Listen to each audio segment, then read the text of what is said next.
nilang syudad. And tayo nga po ay nakipag-coordinate sa mga TODA para po maabisuhan yung kanila pong mga miyembro kung saan po tutungo yung kanila pong mga miyembro. Ilan daw po sa nabanggit na complaint, ma'am? Aywan ko kung alam ko po, para may sagot na ata ang DSWD dito na meron daw po mga nakatanggap ng ayuda dati pero ngayon daw po ay wala sa listahan. Ano po ang tugon natin doon? Yeah. Yung pong mga concerns na ganyan, kino-ordinate natin agad sa City Social Welfare Officers. Opo. Para po may encode sila sa system. So halimbawa, kanina nagtungo rin kami ni Secretary Rex Gatchalian dito sa May Batasan. And then ipinaabot nga po ng mga TODA officers yung kanila pong concern na hindi daw po naisama sa listahan ngayon. So ang sabi po natin, i-encode po sila sa system ngayong araw. And then we will do the duplication and then by Thursday, magsasagawa na po tayo ng payout sa kanila. Ito po yung mga karagdagang mga tricycle drivers. Ngayon po, ang sabi natin, hintayin na lamang po yung abiso kung anong oras sa Thursday sila magtutungo so that maging maayos yung pamamahagi ng tulong. But just to reiterate, that concern has already been addressed.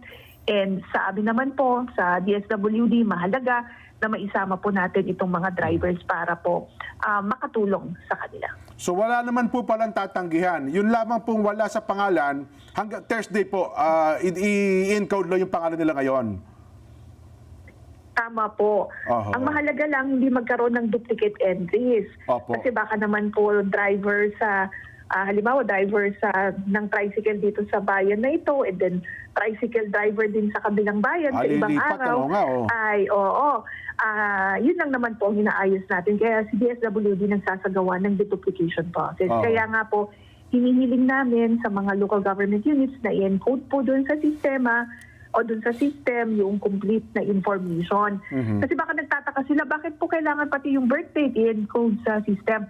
Kasi po sa deduplication process, there's a possibility na magkapareho ng pangalan. Pero magkakaalaman po kung magkaiba yan doon sa birthday. Sana naman maunawaan din ito ng ating mga driver kasi kumbaga ito'y bahagi naman ng accountability ninyo sapagkat pera ng taong bayan itong pinamamahagi natin. Di po ba, Ma'am Irene? Opo, yun nga po yung ipinapaliwanag din natin kung bakit kinakailangan na makuha yung pong complete information. Kaya sabi namin, ipasa nyo po yung photocopy ng inyo pong driver's license kasi nandun naman na po yung mga impormasyon sa yung driver's license. So, if your city social welfare officers are in possession of those information or of those data sets at may include sa system, it will facilitate the duplication process and the preparation of the payroll.